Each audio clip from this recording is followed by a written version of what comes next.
Welcome to the Mead Musings podcast.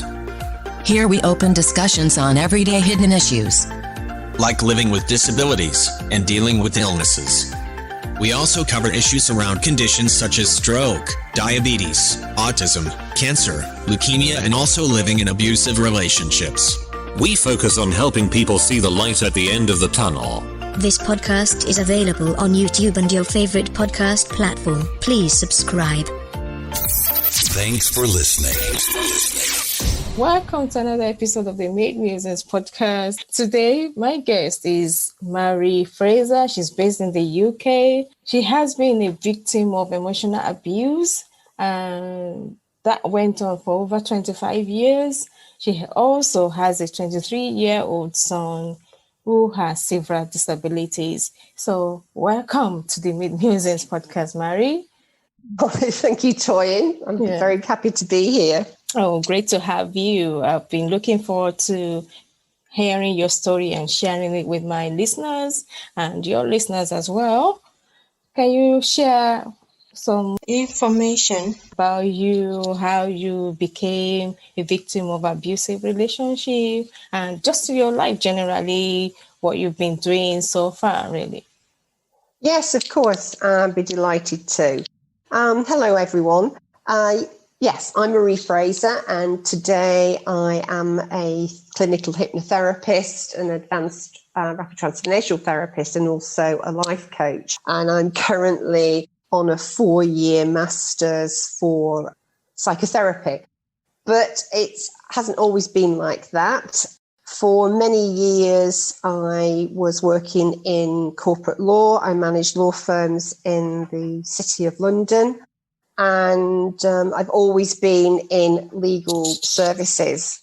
With regards to my relationships, in sort of the early 80s, I'd just come out of a relationship and was very happy to be footloose and fancy free, and met a guy at a party when I was least expecting or even wanting a relationship.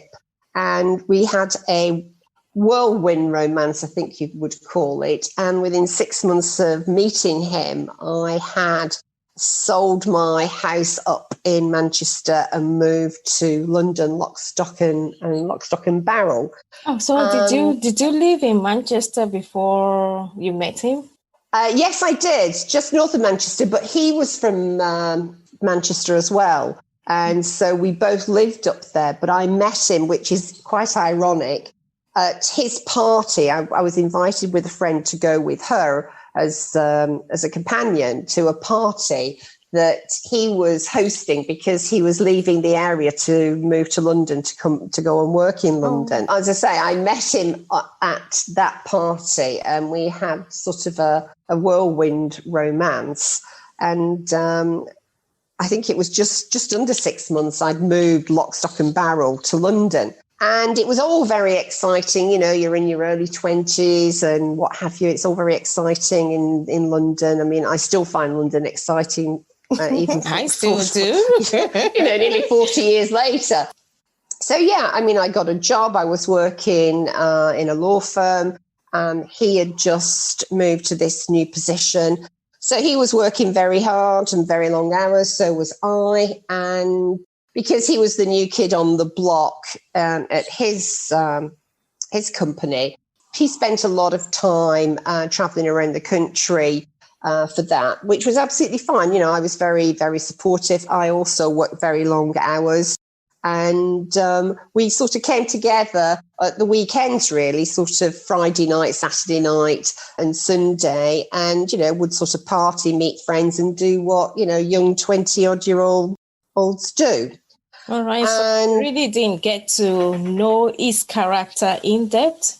No, not at all, really. Not at all. I mean, he came across as very exciting, and, you know, he'd done a lot of traveling. He sort of did lots of mountain climbing and stuff like that. So he, you know, came across as very, very charismatic. But no, I didn't actually know him properly when I moved to London. I mean, even though we'd had this 6-month whirlwind romance, I'd probably spent in that 6 months, probably 3 weeks together over, we at the weekends and things like that. But I had nothing. I was excited. I had nothing to really, okay, I had my family, but I just thought it was an opportunity I shouldn't sort of let go. And did you get married to him?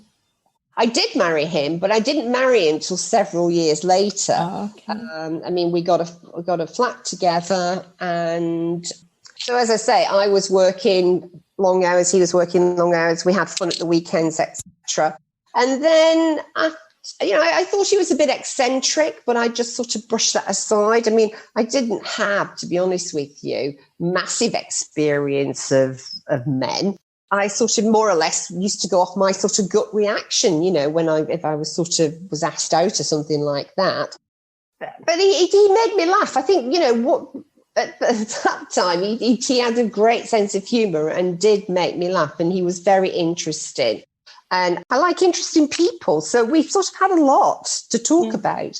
So when you say it was interesting, what were the things that you found interesting about him? I think it was the fact that he was well-read, he was well-travelled. So, and he was also quite sort of, spontaneous. I'm a very sort of spontaneous person myself. Okay. I might decide to do a big holiday 12 months in advance, but if I just want to sort of go, if it's a big holiday, so for example, if I'm going to drive around Norway for 3 weeks, that takes a bit of planning. But if I'm just going to pop over to Europe for a week's sand and sun, then I'll just sort of book something very quickly and go, if that makes sense. I think it's quite easy to be able to get in the car and just go through the tunnel and, drive.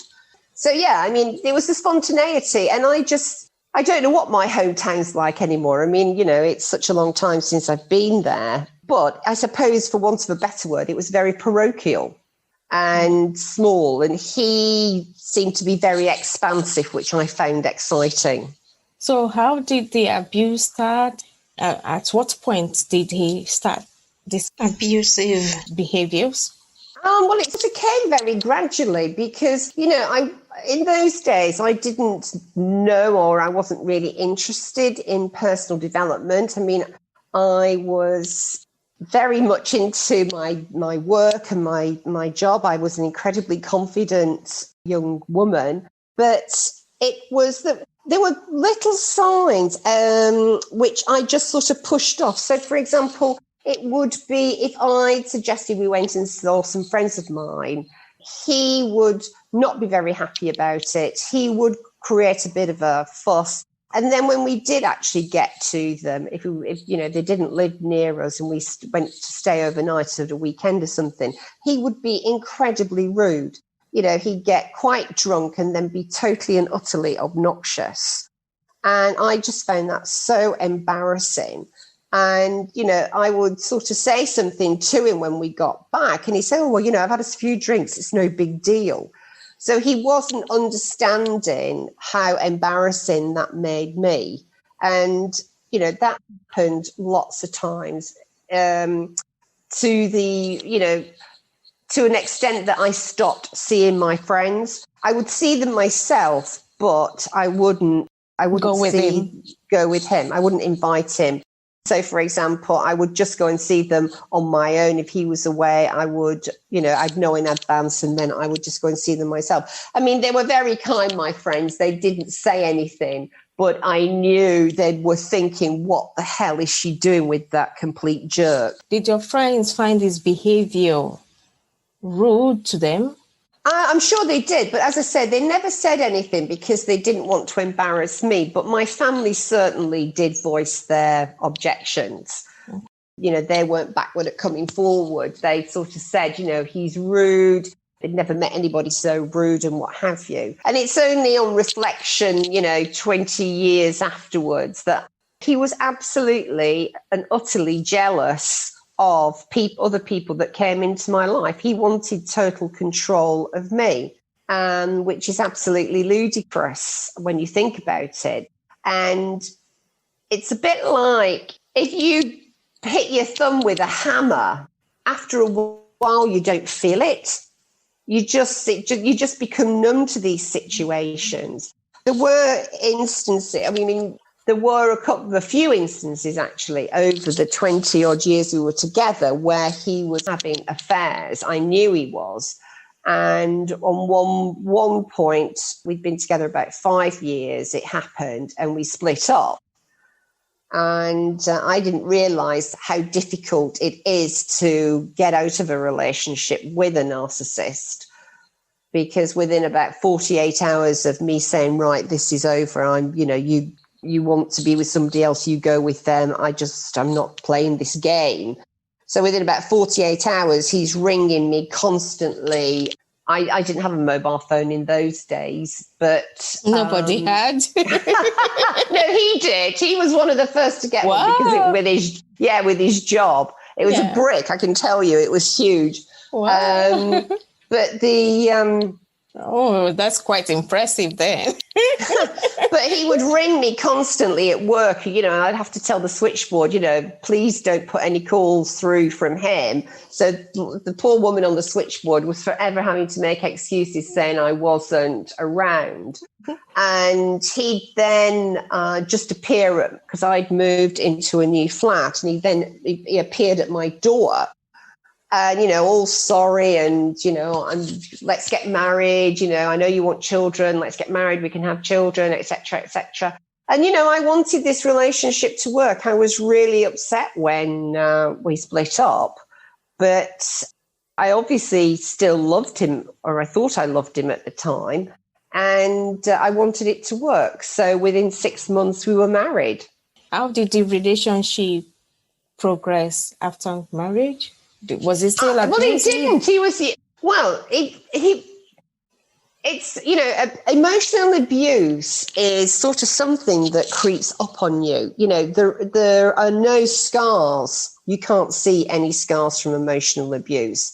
Definitely. And what it does is it makes you feel like you're going out of your mind, because you can't believe situations have happened, like not coming home. Narcissists have absolutely zero empathy. So with each child I had, within 2 weeks, he had gone off on a boys' holiday to the other side of the world for the rugby. And he thought that was okay to leave. When you still had a child of 2 weeks old? Yes, yeah. Oh. He thought that was absolutely fine to do that. When you were, first of all, I was an older mother, because I had my children, in my sort of mid-late 30s. I didn't have any family around because they were still in Manchester. And so you were left on your own with the kids? Totally left on my own. Oh. And I had no idea what I was doing. And, especially with my first child, I hadn't got a clue. So you definitely needed the support. You needed him to be around more. Yeah. Could it have been that he was just lost completely in the whole fatherhood, husbandhood, marriagehood thing, and he didn't know what to do? But, as I say, on reflection and hindsight, he is incapable of providing emotional support. He's a taker. Narcissists are takers. They don't give. And they make you feel incredibly unworthy and small, that you question your self-worth all the time. One of the attributes of narcissists is that they don't empathize with other people. They don't understand what other people are feeling. So everything is centered around them. They want everything to be about them. And because there's a child involved, they think your attention is on the child now. So they're trying to get your attention in a way. And that's why it probably goes away, thinking by the time it comes back, then you would have missed him long enough to appreciate him being around, I think. Yeah, maybe. I don't know what was going on. I had got all these hormones running through me after just having a child. I'm trying to get my body to heal and, you know, to be left on your own, unsupported, even to make you a cup of tea or, you know, what have you. It was almost like it's so unbelievable. I can't believe it's happened. Does that make sense? That makes sense. It was like I'm going to wake up from this because it's not really happened. But he would reluctantly, when he was home, you know, feed the baby or, you know, change the nappy and things like that. He was not a hands-on father, and he definitely wasn't a hands-on husband. It was almost like I'd, you know, got 3 children in the house. Oh, wow. So why did you still stay married to him in spite of all this? Well, it's a very good question, and one that my family did ask me. And I think the thing was that I was very conscious of the children. You know, they were very young. I know the eldest, well, they both, you know, adored him when he was around. And, you know, he was their father. And I think it's interesting, you know, when you are subjected to this sort of narcissistic abuse, there's something happens where you blame yourself. It's all, you know, I just thought it was all my fault. You know, I'm not doing this right. I'm not doing that right. I'm not doing the other right. You need to try better, Marie. You need to try harder. You need to be this. You need to be that. You know, you feel like you're going mad. At that time, because of my youngest son's diagnosis, when he was 2, I stopped working altogether. So I was then financially dependent on him. So it was not easy. I tried to leave several times. And if there's anybody listening here who has or is in a relationship with a narcissist, you will know that it's incredibly difficult to leave a narcissist because they will not they will not be seen to fail. If anybody's going to break anything, it's going to be them. You know, I mean, it's a very destructive personality disorder, being a narcissist. You know, I don't think they can help themselves to a certain extent because it's a personality disorder. On the other hand, it's almost as though you can't believe that they, you know, do the things they do. So, you know, I can remember on the Millennium Eve, 1999, New Year's Eve, I'd said that I couldn't put up with this any longer and that we were going to split up. And it was the same old, same old. He was really upset. Let's try again. I'm really, really sorry. You know, we've got too good a thing going. What about the boys? And then there's all that sort of emotional blackmail. You know, you don't want to break this, you know, that. I didn't say happy family because I would have just laughed in disgust. But, you know, you don't want to break this unit up. Think of the boys, you know, think of this, think of that, think of everything that we built together, etc. Which was, you know, every time I talked about us leaving, it was all about what we had built together. But when he was talking, not in those situations, everything was about what he built. Does that make sense? Yeah. It was all about him and what he That's the way they control your mind. It's exactly. like, yes, he has to turn things around when it comes to trying to manipulate things around. It's always like about the two of you. And then when it comes to other things, it's always, it's me. I'm the one in control. It's me. It's all about me. So they're all fixated on themselves, really. Exactly. Yeah. Yes. Oh, they're only interested in themselves. Absolutely. And then it came to another head in 2006. And I just said, you know, that is it. I just couldn't go on. I mean, I just emotionally, mentally, I just could not go on anymore. And I sort of said that, you know, this is it. I really don't care whatever. And he said quite categorically, yeah, I agree, things haven't been good. I think we should go to therapy. Oh. So I thought, okay, let's do this. If he's good, if he is, I mean, again, I just didn't understand narcissistic personality Behavior, disorder. I didn't understand it at all. I'd never even heard of it, to be honest with you.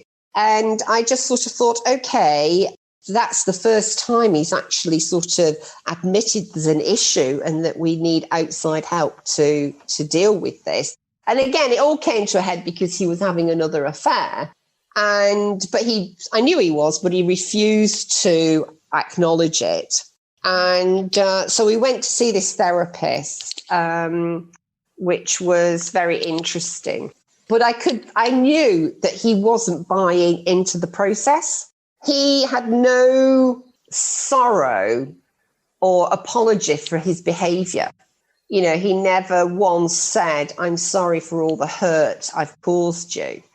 And I sort of said to the therapist in front of him, I said, he doesn't get the damage that he's caused. I said, he still won't admit to having affairs. He said, so I had an affair, what's the big deal? And I looked at the therapist, I said, how is that helpful? How is that reaction helpful? How are we going to move forward from this? It was bonkers, absolutely bonkers. So how did that make you feel, him not being apologetic and he was just controlling the situation? Totally controlling. But this is how delusional narcissists are. We would walk out of the therapy session together and then he'd say, right, where will we go for lunch? As though nothing had happened. So it wasn't about talking about what you've gone through. It wasn't about him being apologetic and him realizing that he's been hurting you or anything. It was just, okay. You wanted us to do this and we've done it now. So let's move on. Let's go on to the next topic. Let's do the next thing. Yeah, it's almost like, okay, I've gone to the therapy. I've done we did this therapy for about 4 months. And I just said, this is a waste of time.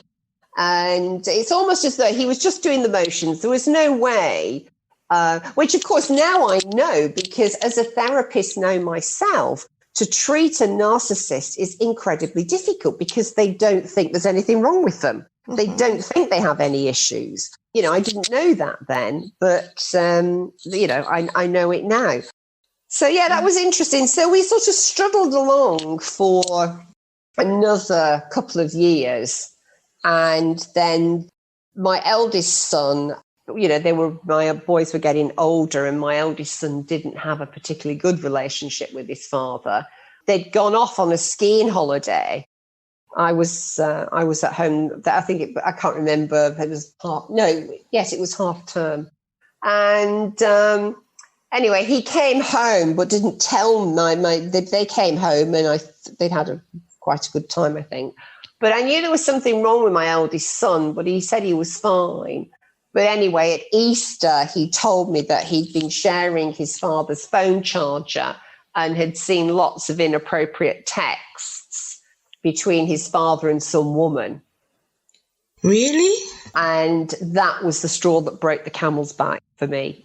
That my poor darling boy had seen that. I just said, right, that's it. And I just said to the husband, I said, right, I confronted him about it. And I said, that's it, it's over. I said, you just move out now. And that was, when was that? 2011, so nearly 10 years ago now. Then we went through a very, very acrimonious divorce that took 7 years. Wow, 7 years. Yeah, because he's a narcissist. It's all about him. And it was all about his, the law says that everything gets split 50-50.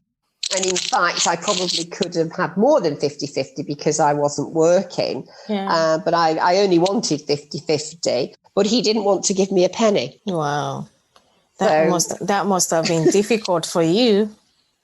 It was incredibly difficult. But And were you working at this time? I was a full-time mom. I can talk about my son, the youngest son, and the trials and tribulations with that. But what I did is how I got through it. One of my values is justice.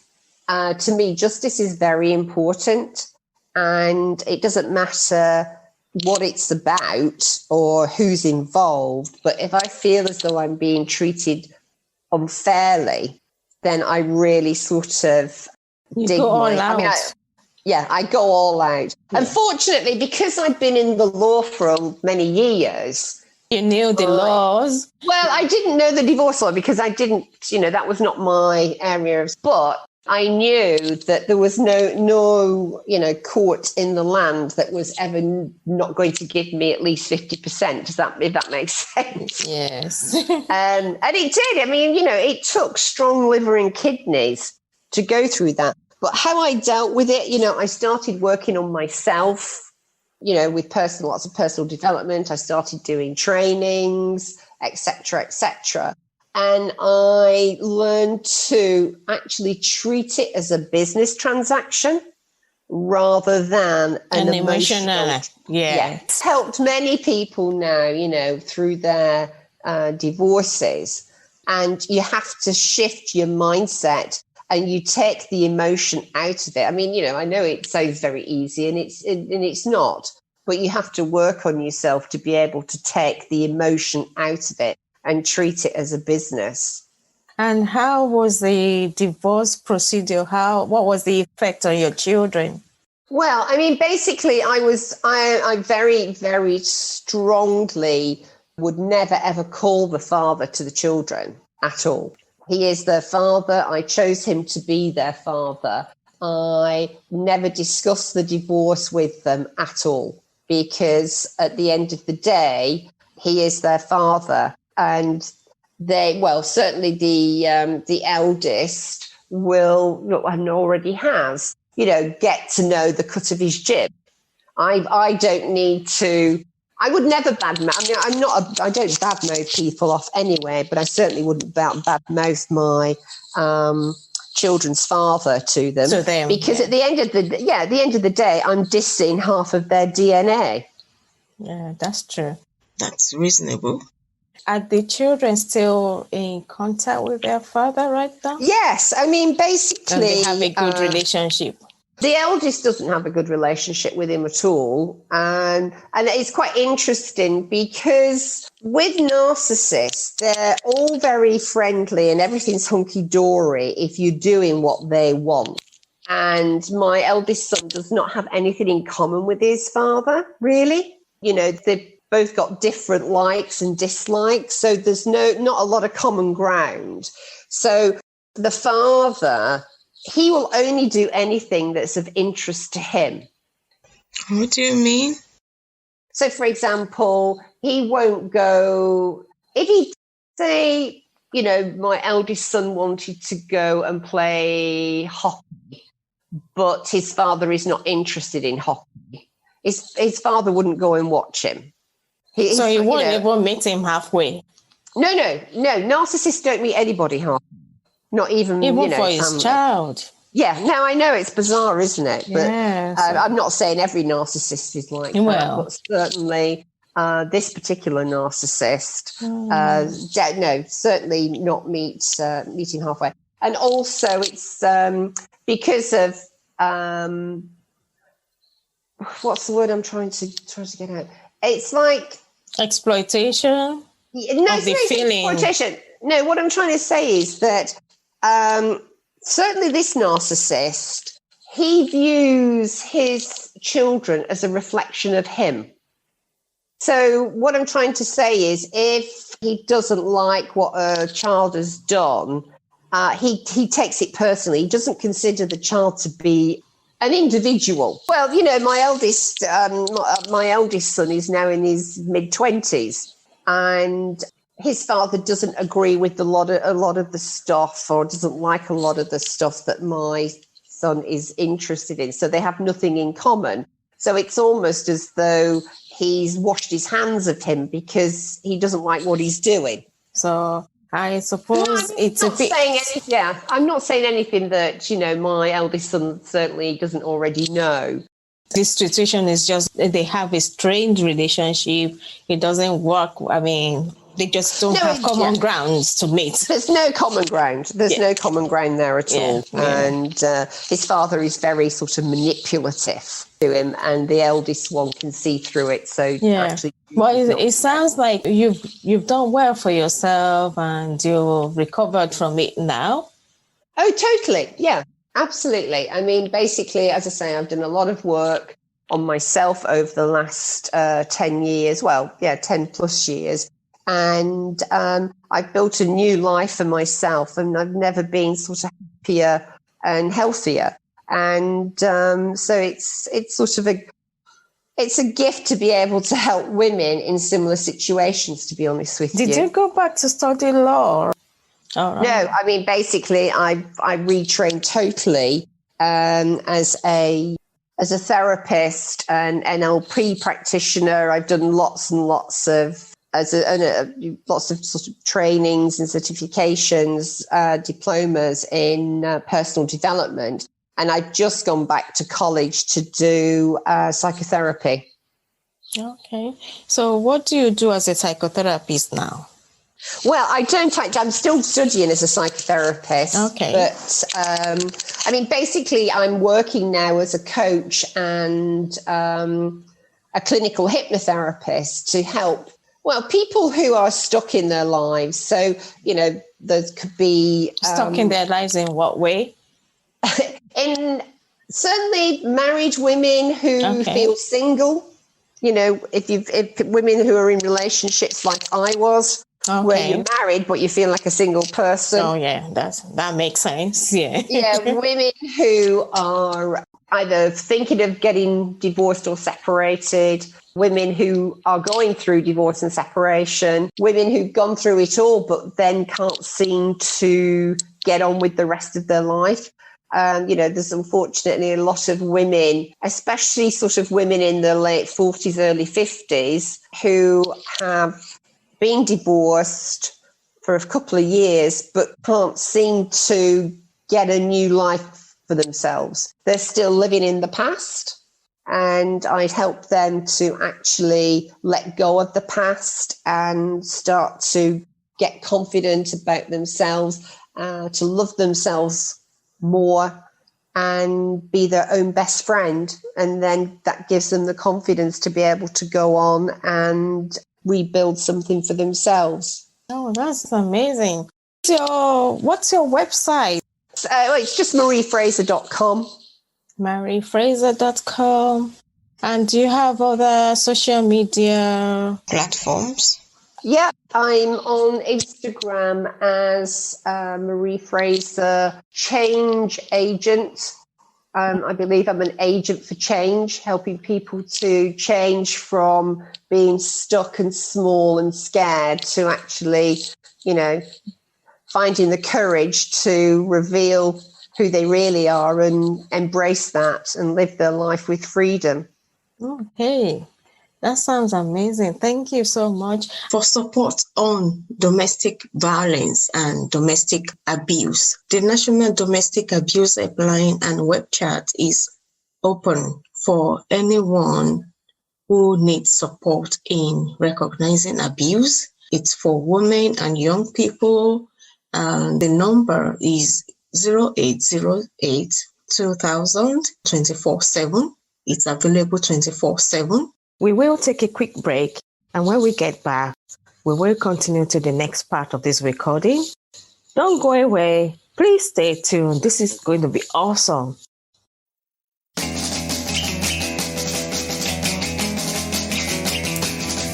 What is Gen X? What is the silent generation? What do generations have in common? Hi, I'm Trish the Dish from the Gen X Voice. I invite you to listen to conversations I have with folks from different generations, backgrounds, beliefs, and experiences in an attempt to see what rather than divides us. Even though Gen X has been called slackers, Karens, or not mentioned at all in some cases, we are the bridge generation, so I feel compelled to do my part to destroy ageism by bringing all these voices together. And as a bonus, each guest gets to answer some 80s questions at the end of each show. So download and listen to Gen X Voice today, Spotify, Amazon, or wherever you listen to podcasts. And let's see how much we have in common after all.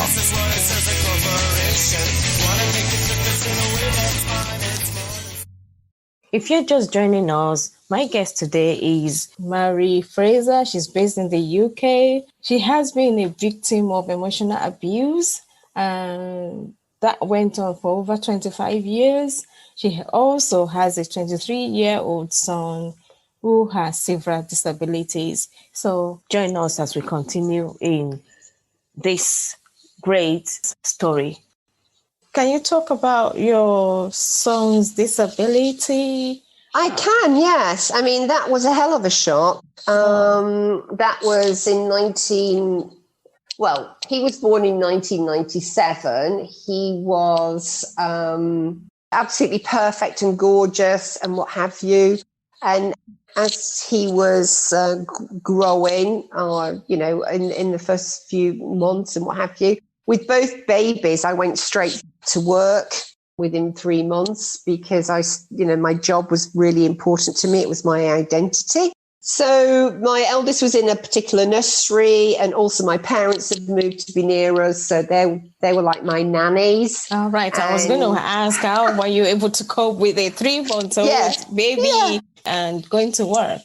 Yeah, my parents moved to be close, which was fantastic. I mean, they'd retired by that point. So they, as I say, they were my nannies and drive my kids around. So both boys were in nursery. And, the youngest was very, very left-handed. I mean, he was such a happy baby. He was so, really, really happy. Mm-hmm. And nobody sort of said anything or mentioned anything. And he was, very, very laid back. But on his first birthday, which was in 98, the health visitor came round and said to me, Marie, there's something not quite right. And I was what do you mean there's nothing quite right? What do you mean? And she just said, I think you need to go and see a paediatrician. So the following day, I went to the hospital where he was born and took him to the paediatrician. And he just very matter-of-factly, very coldly said, well, he's got cerebral palsy. Wow. And I had never heard of that. I didn't know what it meant. I didn't know whether it was life-limiting, life-threatening, I didn't know what it meant. And so the next, I can't remember actually the first couple of months. I was just in such shock. Yeah, because that must have been shocking. I mean, for somebody to just blot that out to you. But also the fact that you think you've got a normal, healthy baby, and then all of a sudden you've not. And I mentioned he was left-handed, and I wasn't, he was very left-handed. And I never bothered about that because my mum's left-handed. His paternal grandfather was left-handed. So you thought it was in the gene? Yeah, and his brother, my eldest son, is left-handed. Oh, yeah. So I just thought, we've got another left-hander here. Yeah. But anyway, I mean, literally, I was on a roller coaster or conveyor belt of test after test after tests. And, cerebral palsy is a bin for neurological problems. And of course, they just don't manifest in isolation. There's lots of syndromes that come with it. And, it took me 10 years to get a complete diagnosis. Yeah. And luckily when I was working for Americans when he was diagnosed, and, I'd got the company had got offices all over the States, and I'd got people saying, come over to California, we've got this amazing doctor, come over to Boston, we've got this, come over to wherever, we've got that. Anyway, I sort of chatted to this neurologist in San Diego, and he said, by pure chance, he said, I'm working with a German doctor in University Hospital in Cardiff. Oh, wow. So, yeah, which was great. So I took him over to see in UK. So that's in Wales. UK. Yeah. All right. So we took him over to see this woman. And, she gave us this diagnosis of Worcester drought syndrome and all the other things that were going on for him. So, I mean, the main cognitively, he is never going to be able to live on his own. It's almost, sort of physically, it's like he's had a stroke down his right side. And he has oromotor difficulties, so he's a high-risk choker. So how does that affect him? He can't chew food. Yeah. So all his food has to be, specific consistency. And things like that. But when he was younger, I mean, when you thought you had a normal baby, were there any signs at all? Well, the only signs that he had was that he was a very chesty baby. And, he had quite a few chest infections. Chest infections. Not really infection, reflux, like coughs and what have you. So I was very concerned about this, and I kept taking him to the doctors, the GP, and he just kept saying, he's a chesty baby, he's fine. And then there was one time I just thought, this isn't right. I mean, I didn't know what I was looking for. I mean, it was just my gut reaction as a mother. I just thought, this is all wrong. Yeah, something was wrong, yeah. Yeah, so I actually, when he was about 7 months old, I put him in the car and I took him to A&E, and we ended up staying in for a week because he had bronchiolitis, and babies can get bronchiolitis, but years later, the reason that he was getting bronchiolitis, because of his high-risk choking situation, there is a flap in your esophagus. And it's when you're eating and drinking, it moves incredibly quickly to take away any food or liquid going from down your throat into your lungs or into your stomach. So with my son, there would be times when it would go into his lungs and not his stomach. And that's why he was getting chesty. Oh. But of course, they didn't know he had a we didn't know he had a neurological problem at that time. So as I say, he was, a chesty baby, but it wasn't that caused the health visitor to sort of say something's not quite right. I think it was the fact that he wasn't using his right side properly and his right, probably not sitting up as he should have done. Which, as I say, I didn't notice. Even the nursery, who by then had been working with him for 9 months, they never picked anything up either. And they were all very sort of highly qualified nurses and what have you. Yeah. But it was just one of those things. So, it was a hell of a shock. You go through a massive grief for the child that you thought you had that you don't have. And the grief now is, when I'm no longer around. How is he going to cope? Exactly. I mean, he can never live alone. So right now, how is he supported? Is he living alone right now? No. Basically, there is a sort of, by law, he should be protected under the Child Care Act, the Education Act, the Care Services. I mean, there's a whole host of legislation out there that is meant to protect people like my son. Yes. Unfortunately, it also costs a lot of money, and local authorities don't want to spend it. So what... In terms of EHCP, you mean? That's right. My son has had an EHCP. Well, they used to be called statements.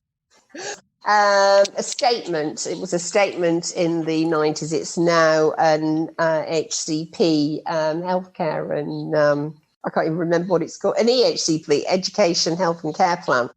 And he is protected. People like him are protected by various legislation, but unfortunately, local authorities do not want to spend the money, and they will make your life absolute hell to avoid spending money.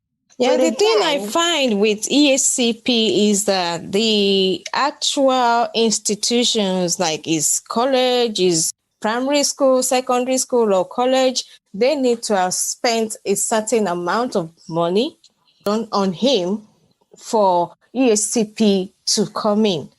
yeah, but But then, what? because the schools don't want to spend that money, then EHCP will say, oh, that the school hasn't spent anything, so we can't come in. We can't spend anything. Yeah, but it's not as straightforward as that. When he went to his first school, because I wasn't sure what his development was going to be like, and neurologists couldn't tell me, I decided to put him into mainstream education, because I'm a great believer in that if you play tennis with somebody who's a better player than you, you'll up your game. Yes. So from a social point of view, it was fantastic. From an educational point of view, it was an absolute and utter disaster, because you're absolutely right. There was a certain amount of money allocated to him in education, but it wasn't enough. So the school were having to go into other parts of the budget, which they couldn't afford. And so he ended up not getting what he really needed. So I then decided that mainstream was not for him. So when he was 11 and leaving that, and also it then became a bit of a nightmare, because as his peers were moving further away from him as they were growing up, he was very isolated. So when they all went there, age 4.5, it was fantastic. They were all pretty Together, similar. yeah. But, young kids, they grow and mature and experience. At different paces, yeah. Yeah. That my son was being left further and further behind. So I decided that then we needed to look at special needs schools. And of course, they do not come cheap. But on the other hand, there is legislation out there to protect people like him who cannot cope in mainstream. So unfortunately for me, I have had to go to 4 tribunals to get his education, health and care plan.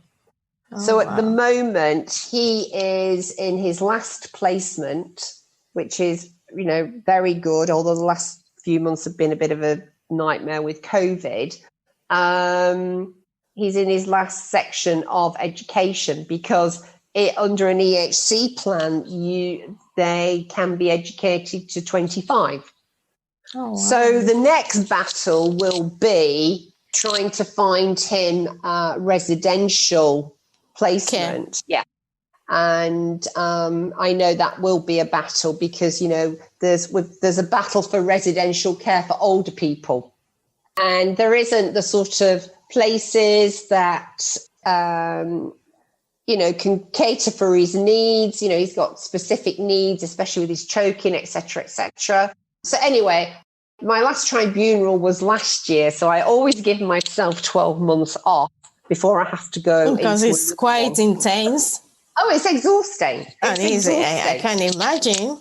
And, it's very difficult not to become emotional about that, because you're talking about your children. Yeah. But he's an incredibly happy guy. He is very close to his father indeed. They both go to Manchester United football. They've got season tickets there. Oh, that's amazing. Yeah.